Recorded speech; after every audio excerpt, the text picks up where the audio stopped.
I like to cook and clean for my family, fix things around the house pretty competently. See, this is what people think women are, but you know. Hey.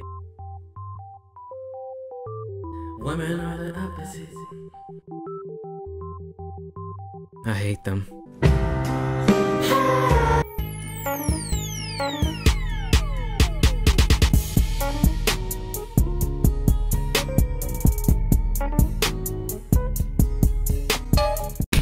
How y'all doing, JCs? It's your boy Josh and welcome to Sunrise on the Moon. This is another one-off game. I'm trying to do more one-off games, more different types of games. So if you guys want more, follow the socials for, of course, you know what I'm saying? I don't know how many times. The only social you really honestly need to follow is just the Twitter, okay? I'll make it easy for you. Just follow Twitter so you can get updates on the YouTube when I don't upload a video, you know, updates on that, and when I stream. So if you guys want me to play more one-off games, the ones that are not to our normal daily scheduled program, comment down below. God dang, bro, is you an introvert in my own videos, bro? That's crazy. That's crazy. I really don't know nothing about this game. I'm not gonna hold it to you. It was still dark, but the sun had finally started to peek over the horizon. It wasn't exactly morning, but then it was never truly day or night either in the lunar colonies. Maria just had gotten attached to those concepts during her time on Earth. There were still a few hours left of the designated nighttime hours, so the streets remained illuminated only by abrasive, occasionally flashing neon lights. The thicket of the short, densely packed buildings exsignage was always gave the commercial district a claustrophobic, overstimulating atmosphere. The worst offender by far was that massive jumbotron in the central plaza. The light from the screen was oppressive, drowning out all life around it and turning the people walking through the hub into featureless silhouettes. Day in and day out, it shoved nothing but emergency news bulletins and advertisements from the companies that already had a vice grip on its loyal consumers. It had become a world where lives were reduced to commodities. The old woman sighed, wondering when she had gotten so cynical and jaded. When she was young, the prospects of the future seemed so inviting. Flying cars, virtual and augmented reality innovations, space travel, androids, advanced AI, easier to open jars. Some of those dreams had come to pass, but not all in the way her idealistic younger self would have hoped. She looked to the glowing white orb through one of the windows at the edge of the ever-spinning station. Smile, Tyler. It'd soon be out of sight from this spot. It's been nearly a month, my friend. I'm sorry, I wasn't able to make it to the viewing platform in time to greet you properly. She shuffled her way over to the tram station, pausing briefly when she noticed someone already there. Okay. There were two benches. The right side of the further one was currently occupied by a young woman. Ooh, okay, I see you, you know what I'm saying? Let face, she got that fish action, you know what I'm saying? No compel in hand, no AR visor obscuring her vision. An undistracted youth. Blasphemy. Why are you hating? I am a really bitter old hag if that's the first thing I notice, Maria murmured under her breath with an sincere chuckle. She had helped create such technologies after all, if it wasn't squandered on social media fads and pleas for attention. And she certainly didn't believe, or at least want to admit to, the old part of being true. She joked about it and certainly exploited it when it was to her benefit. But hearing someone younger impose her age on indignant and obstinate fire in her soul. No. Dismissing such idle thoughts, she glanced over back to the stranger. Her curiosity piqued. The woman seemed to be smiling wistfully and looking at the sunrise as well. Girl, that's the moon. What you mean? Fellow solar appreciator, perhaps? Fellow?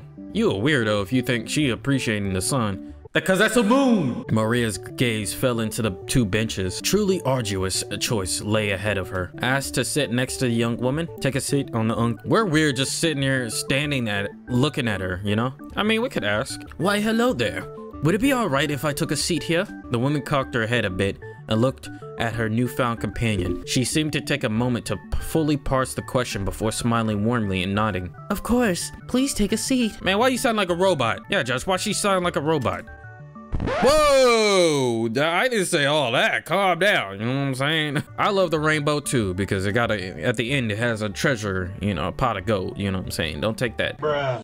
What's wrong with you? Maria held her hand to her mouth and chortled. What the frick? I never seen that word. Softly before taking her spot on the bed. What a polite young lady you are. Thank you very much, ma'am. Okay, she spoke in a bright but direct voice. A small smile was ever present on her face, even as she turned back to gaze at seemingly nothing in particular. Okay, subtly observe the stranger. Okay, attempt to conversate with the stranger.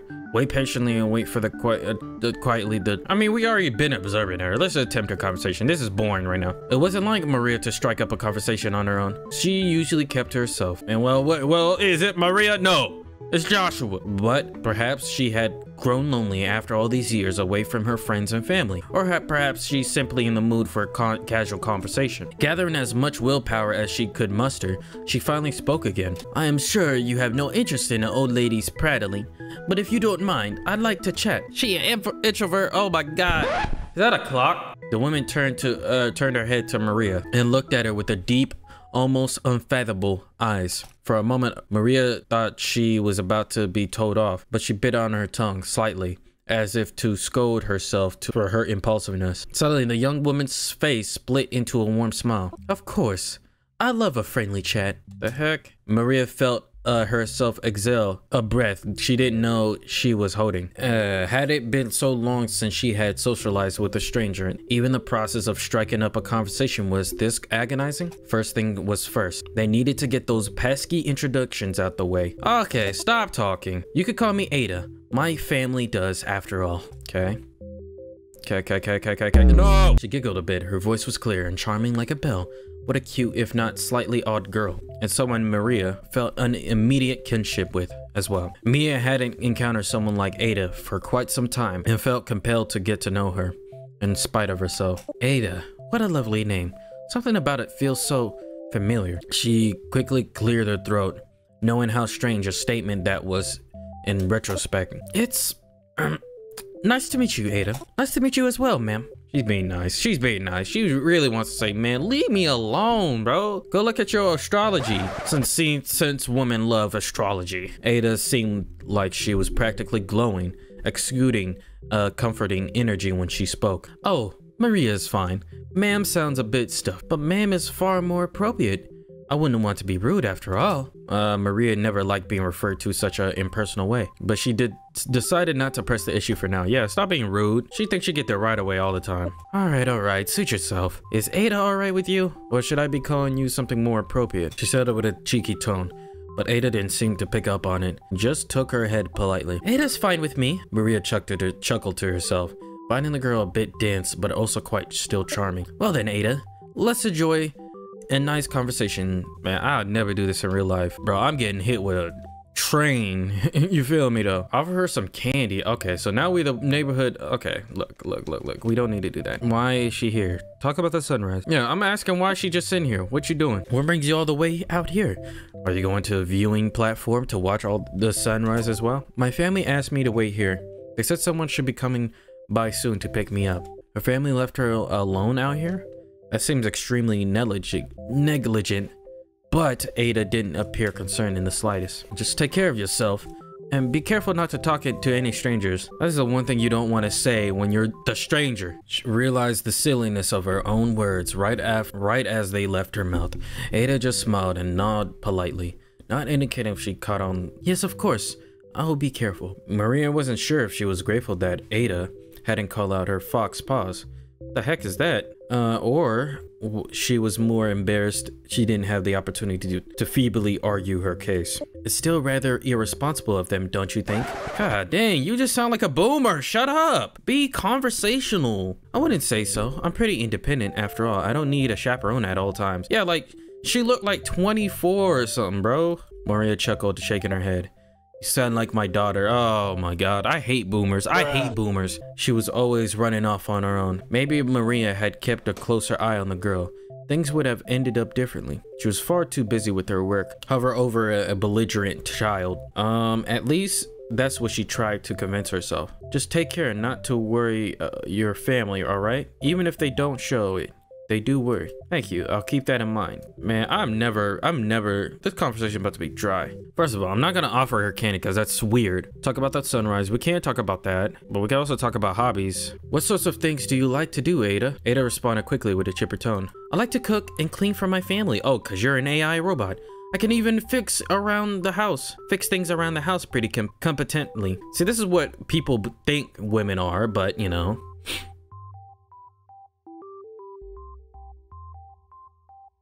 Hey. Women are the opposites. I hate them. Maria groaned a bit, shook her head in disbelief.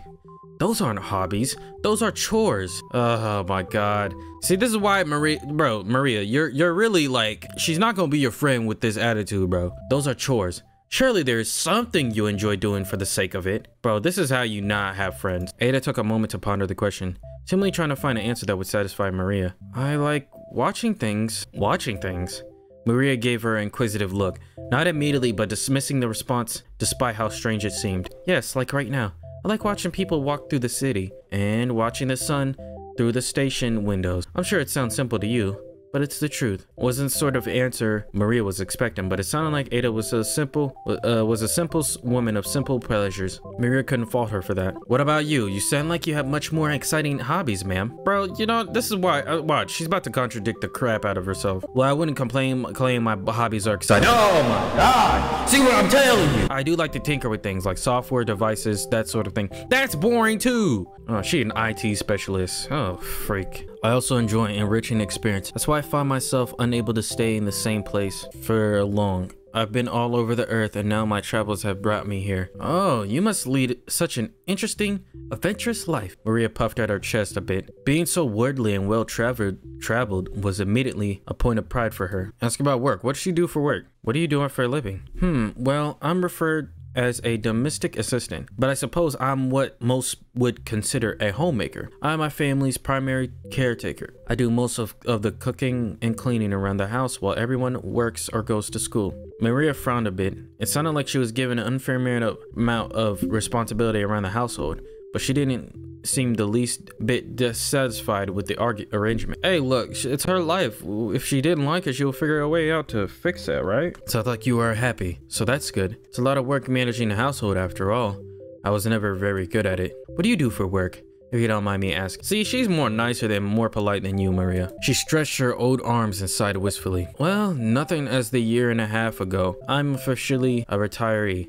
Before then, I worked in the tech industry. I was the lead of a pretty big engineering project. Was even involved in pretty advanced AI project before the government banned put the kibosh on that about 20 or so years ago. She smiled sadly as she remembered those days and how it all ended up so abruptly and painfully. So you like AI and androids? This seemed to catch Ada's interest. A lot of people your age can be ambivalent. Well, I suppose I have a complicated relationship with AI and androids. For once, it was difficult for Maria to answer a question, at least with the rules and laws around them. So let's just say I do like them in a broad scope. The younger generation always seemed quite fascinated when she revealed her previous activism, but over the years, the unchanging circumstances, the past tragedies had worn her down. These days, she preferred to refer that period of time only in vague terms. It's not something she liked to recount. Dang. Maria, sound kinda talk about sunrise. Isn't that just lovely? Maria gave her a grand gesture towards the sun and all its brilliance. For a few short minutes, it would be viewable from this spot on the station. But as they were constantly moving to create gravity in colonies, soon it would be out of sight. For this reason, Maria was adamant about taking the tram to the viewing platform. She wished to watch the sunrise uninterrupted. Much better than gaudy artificial sun. They made an artificial sun? Weirdos. You don't like the artificial sun? I think it's nice and comforting. Maria was a bit surprised at this opinion because she's an AI, bro, and considered it for a moment. I suppose it's truly impressive that it exists in the first place. It's not particularly accurate though. Her pitch became higher and she began to speak faster as her panic nature revealed itself in full. A trajectory is completely off. And the yellow sun in space with no atmosphere? Ridiculous. Oh, and because the colony is essentially a giant centrifuge ring. Don't be that person, Maria. as she heard a little voice in her head chide. She paused to collect herself before speaking again and forcing herself to keep an even more tone this time. I prefer the real thing because it's just such a natural marvel, and these moments feel like an event, something to look forward to. Ada nodded politely as Maria spoke before offering her own perspective. I like the artificial sun because it brings people light when there otherwise isn't any. The real sun isn't here for nearly 30 days at a time, so humans have created one of their own to brighten their lives themselves instead of waiting for it to come from somewhere else. How would the world in this whole atmosphere work without the sun? Maria quirked and brow, surprised, but immediately found herself convinced by this perspective. She wasn't a technology denier. Far from it, but perhaps it seemed she had been taking human ingenuity for granted lately. I want to ask you about the love life. What's going on with that? So, Ada, is there anyone special in your life? Maria had let her curiosity override her sense of tact. Of course, my family, she responded so brightly and innocently that Maria almost left it at that at most. No, I mean like a boyfriend or a girlfriend or a romantic companion, anything like that? For once, Ada's expression became flat and unamused. Oh, touching it. No, I do not do that sort of thing. Right, well, fair enough.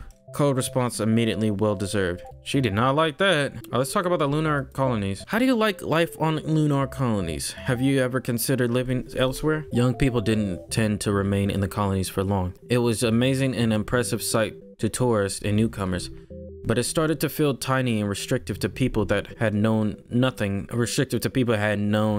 else their whole lives. Despite that, Ada firmly shook her head. Of course not. This is where my family lives. I will be unable to leave without them. Besides, I'm a bit of a homebody anyway. I don't leave home often. Sounds like there's still a lot you haven't experienced here at the colony. Have you been to the viewing platform? Or the botanical gardens? Oh, what an anti-grav stadium. Ever seen a game in person? Maria was decidedly not a homebody, would drag her aching mass of a body to whatever location piqued her interest. She was quite enthusiastic about being more knowledgeable, one regarding the landmarks and attractions for once. I have not been to or done any of those things, no. They sound quite fun though. If you were my daughter, I'd drag you all across the entire stadium. Realizing she was getting ahead of herself. Feelings of guilt started to bubble up in her chest as she was reminded that she already had squandered such a relationship. See, this because you're an old hag boomer. Ada's voice brought her back from those thoughts, however. That would be nice. Maria wasn't sure how Ada was able to meet her gaze after such an awkward statement, but nothing about her demeanor seemed to change, and the conversation continued as nothing had happened. Alright, let's end the conversation and wait for the bus. Maria decided that she pursued the poor girl enough for one day. Thank you, Ada, for huming and rambling the old lady while she waits for the tram. Ada just smiled and the same pleasant smile and nodded. It was my pleasure, ma'am. I really enjoyed talking with you. Hope our paths cross again. Dang, she is an AI. Maria replied with a swift nod. The rest of the wait continued with an awkward silence, though Ada had returned to looking out over the horizon with a vacant stare. The silence made the wait seem excruciatingly long. Maria checked the time on her compound. Well, my ride should be here any minute now. Just as he spoke, the tram appeared, zipping down the street until it came to a sudden halt in front of them. The automatic door opened, beckoning Maria to enter. Take care, Ada, and have a lovely lunar day. Ada smiled sweetly and nodded, politely waving Maria off. I will, and I hope you enjoy the sunrise.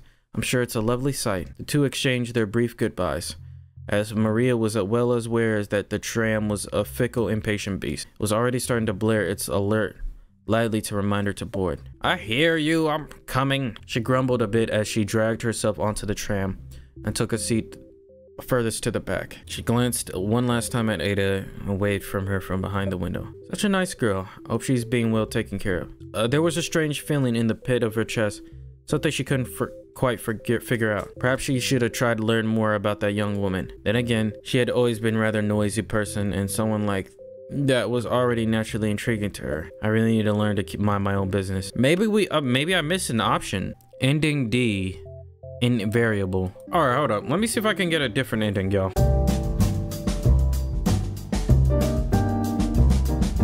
All right, y'all. So pretty much we got to this point. I'm showing you guys that we kind of pried into family side of her. This time we were kind of seeing what's more about her family, and now shows a blue thing where it says ask what model she is.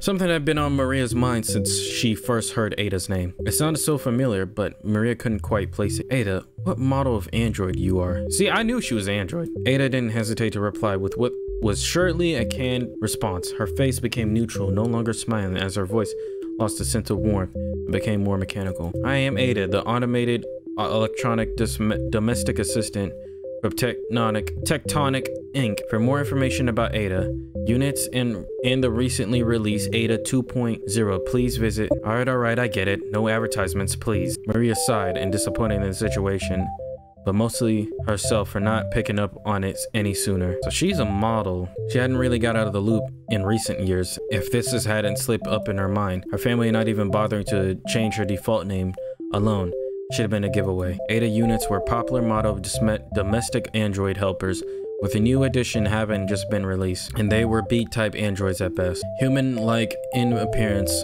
and able to navigate social interaction competently, but incapable of growing and adapting like A-type units. Someone with her level of technology aptitude, blah blah blah. For someone so smart, I can be a damn fool, charmed by a sweet smile and a cute laugh. She wanted to believe herself above it. That Ada looking so human wasn't a factor. Don't be so hard on yourself. I find it quite complimentary. Action. She gave the android a sideways glance, as if to tell Ada the interjection did not help in the slightest. But she couldn't fault Ada for not being upfront about her limitations, though for one, she was a machine. And she was also designed to be that convincing. Ada units were even rebranded. They used to be known as IDA. Artificial Intelligence Domestic Assistant. The term AI relations to androids has become a bit of a taboo in the last couple of decades, however. Still, companies like Tectonic wanted to have it all. Maria still felt her heart ache. Is everything all right, ma'am? Ada's voice, which had returned to its pleasant tone, snapped her out of her thoughts. Ah, yes. Apologies, just got lost in my own head again. She tried to laugh it off, to which Ada responded in kind. For a real human or sophisticated AI wouldn't been fooled by such a obvious dismissal, but Maria was still torn, especially now that the full situation was beginning to dawn her. Ada 2.0 models had just been released, and this older Ada model has been left alone without any supervision. It was likely because her family was going to have her taken away to be decommissioned. Many android owners, especially ones with young children, would often leave their units designated spots to be picked up. Ah, so she's not going to see her family. She's going to be decommissioned. It found a bit traumatic to watch an only human-looking device to be reduced to lifeless husk. Maria scoffed at the thought. Maria couldn't help but say something. She always had a bad habit of sticking her nose into other people's business. Yes, do you need something, ma'am? Actually, something I think you need to know. She inhaled sharply, trying to find the right words to deliver the news. I think you're about to be decommissioned. Her mind was already reeling ways to fix the situation, to comfort Ada, to rescue her like the little robot damsel she was. Ada finally spoke. However, Maria felt all the air leave her lungs at once. Oh, well, that makes sense. That's probably why they left me here. In that case. Oh, and that's probably why I can't connect to any networks either. Ada paused for a moment and her face contorted into something resembling worry. Maria's eyes widened, wondering if the gravity of the situation had finally dawned her. But oh dear, I didn't cook dinner. I wasn't sure if I would be back in time to make it. Was this a cruel joke? Maria didn't know how else to interpret the situation. Ada, don't you know what this means? It means you're going to be shut down. Your data will be purged. You won't exist anymore. Of course I will. Tectonic recycles all their decommissioned androids, internal components, and chassis for the future use. Isn't that great? It had been so long since Maria interacted with AI, but somehow this one seemed even less sophisticated than those before it. So which one are we gonna pick? Before that, I think it'd be smart to save just in case. So let's just see. Is this what you really want? Her voice almost sounded like she was pleading for an answer she wanted, but instead she got the answer she was expecting. Of course, I served my family well, and now I can use my trade-in value to help pay for the next Ada model. Maria felt like she was talking to a brick wall. Ada was a machine, after all. A thought struck her, however. Maybe she shouldn't intervene. Ada never asked her to, after all. Maybe she was doing the foolish thing she could never stop herself from doing.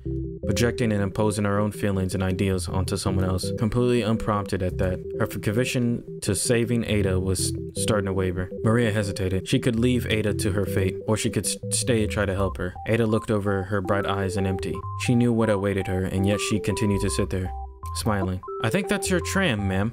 Are you going to board? Maria felt the weight of this choice bear down on her shoulders. She looked between the tram and Ada one last time before resolving herself to her decision. All right, let's save this one. Well, I mean, that's the obvious one. Bored. I'm bored. Nah, I'm just playing. Do not board. Of course she wasn't going to board. She couldn't just leave Ada to her fate. Never mind, I'll just wait for the next tram. I don't really feel like getting up quite yet. Oh, if you're sure. Ada didn't question her beyond that. I'll keep you company then, until the next tram comes or someone arrives to pick me up. Maria winced a bit, knowing what arrival would mean for Ada, but she had resolved herself to stay to do whatever she could for the defenseless girl. But even if her family discarded her like a piece of garbage, Maria wasn't about to do so. She wasn't going to relive that nightmare. One question remained though. How exactly she convinced Ada to flee? She seemed quite dedicated to her family after all. It would be no easy task to convince her. She moved closer to the android, ignoring the annoying alert from the tram as it goaded her to board. Thank you for keeping me company, Ada. This is something I'd like to talk to you about. However, Ada tilted her head like a curious, cute dog. Oh, what would you like to talk about? I'm always willing to lend an ear, ma'am. More and more ma'am was starting to grate on Maria. First of all, just call me by my name. Or at least a cute nickname or something. I'm afraid that's one of my settings. I only refer to my family members by name. Besides, ma'am suits you. Maria wanted to argue further, but it knew that now was not the time. Perhaps you should come with me instead of allowing yourself to be decommissioned. Ada looked down for a moment, silent. It was indeed rather unexpected to hear. She finally spoke. You know, I can't do that. You are very nice, but I have my duty to my family. She brightened up quickly again. I'm very happy that you offered. You must like me quite a lot. If you go to Tectonic website, then you can order. No, thank you. Maria was now truly lamenting her inability to articulate herself in graceful, charming manner. Just hear me out, all right? At least until your rider arrives. She looked down a bit and her rare, worried expression returning. I suppose I can, but I really don't. Maria cut her off, unable to contain herself. Thank you, Ada. Trust me. It's for the best. She sat back, folded her hands. Your family never... Okay, so we say this part. Your family never cared about you. To them, you're just a machine, a tool. They're willing to discard when something better comes along the way. Ada tilted her head, looked at Maria inquisitively. Am I not? Of course not. Don't let some humans tell you that you are. That's what I think I am, too. I'm an automatic electronic domestic assistant after all, and I'm glad to be one. She smiled happily and obliviously. You've been replaced by the latest model. Oh, I know that now. Though Android nodded in understanding. I'm very happy of all of them. My family will get even a better caretaker. My sister will be cared by a wonderful family. You said you're offline, right? That's correct. I haven't been able to connect all day. My chances are you've been disconnected so that the new model can use your user's login information. Idea was starting to form. She just needed enough time to convince Ada. You're autonomous. You don't need a user. You seem competent enough to take care of yourself. Ada shook her head firmly. But I like them, and I like performing my duty. Also, it would be very dangerous for me to have no registered user. Maria had to admit she had a point there. That actually gives me a bit of an idea, though. She didn't like her overall implications. Perhaps it was the only way in the time they had left. No one has appropriate login credentials anymore. Oh, that is true, I suppose. I guess that means I don't belong to anyone right now. She laughed happily, seeming amused by the revelation. Maria hoped that the taste of freedom might spark something in the android. Wow, what a strange feeling. Even so, I still like to think my family as my user. Maria snorted in annoyance. How could she still be clinging to them? This is my final move, huh? I can register myself as your new user. Truth be told, even the family didn't own her. She was still an illegal act. As for now, she would be considered tectonic property, but Maria couldn't bring herself to care. I could break into your system, easy peasy. You're offline, so no majority security hurdles for someone like me. I just have to bypass your user login, adjust some settings, and we'd be home free. Ada looked down, seemed deliberate. I suppose you could. I wouldn't be able to stop you. Alright, just lean forward and I'll get this done in a jiffy. Ada obediently did as Maria asked, though the smile had been on her face all this time, had not returned, and the somber expression remained. Is this really alright? I feel like I'm doing something bad. Maria was in the process of rolling up her sleeves as Ada spoke. You've done nothing wrong. If it helps, Just think of me as one of you, as the one doing the bad thing. She moved closer and pushed the back of her hair drape over her neck. Perfect. It's not some weird spot. Never know when you're going to need to hack into something. With deft hands, Maria unscrewed the panel. Under it, there was a small screen and a keyboard. Screen was requesting user login and credentials. Of course, this would be no problem for Maria. Unfortunately, it was still quite easy to enter the debugging menu if one knew what they were doing. If they were extremely talented programmer and engineer like Maria, at least. Maria quickly bypassed the login screen once and granted herself admin permissions. She had almost completely ran of the system. Use admin permissions to update user ID. Welcome, Adam. It was almost done, and all that remained was for her to update the user ID to her own. She could scan her ID chip, but instead typed in massive 32-digit code in a matter of seconds. Alright, update settings. Alright, that's about it.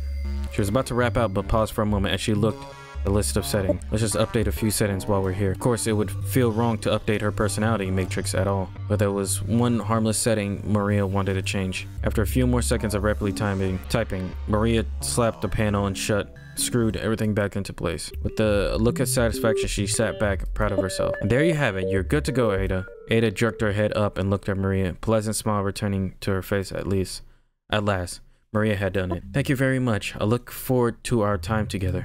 Right. But there's no time to rest on our laurels. We better scram before the decommissioner arrives. She stood up and stretched a bit, her energy starting to return to her again. Oh, but what about the sunrise? You'll miss the next tram if we leave now. Man, screw that. I'm taking you home. Mira waved her hand dismissively as they started their track back through the city. It's fine.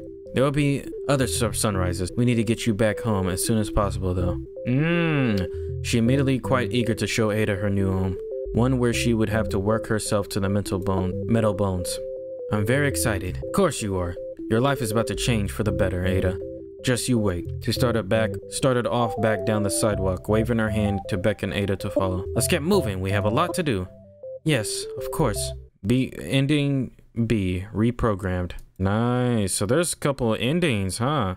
Alright, y'all. Sorry, I did kind of rush some parts of this, so please excuse my French. I did not want to mess this up, you know? Wanted to get the ending that you guys wanted to see, because I know no one would be satisfied with that last ending that we did. So yeah, that was pretty much it. This was Sunrise on the Moon. This was actually a really cool concept, because with these type of games, with these visual novel layouts, they don't really have a lot when it comes to the gaming side, so the story side has to hold the weight, you know what I'm saying? Just kind of like I kind of explained it in Pocket Mirror, where it's like if the game is 80-20 in something, that 80% has to be good. If it's not, it's just a bad game. So this one was actually pretty good. This is definitely carrying the weight on the story side, and it just kind of traverses in this concept of being an AI android, but not thinking that, okay, these people don't have feelings, who cares about these? And it could be the same for like animals and how we treat them, and how that we can go through like a whole laundry list of problems that, you know, us humans would go through those factors and be like, dang, like we kind of treat some of the objects that we use every day not as human being if they were more human beings. So if we actually had an android, that would be kind of messed up if we were like, you're just a slave, you know what I mean? But if you gave it personality, it's like, okay, and then you call it a slave, that's a little bit like, okay, bro, what you doing? But if you just want to treat it like a machine, don't give it a personality and a brain and its own way of thinking. So that's why you kind of have like Detroit Become Human, those games like those where they kind of traverse more in that kind of concept. And it also makes you feel kind of bad, where it's like this whole time she's waiting for her family, but nah, she's waiting for death, pretty much. That's how the main character viewed it. I don't know, I think this concept is really dope, and I really enjoyed if you didn't pry too much, you would have never knew like, oh, she was a model and she's about to be decommissioned, you know? So either way, man, y'all let me know the next one-off game we should play. And yeah, that's pretty much it. Let me know how you feel about this game. Thank you for watching. Socials in the link. Follow the Twitter for updates. And yeah, stay blessed, keep it strong, and I'm gonna see you when I see you. Peace.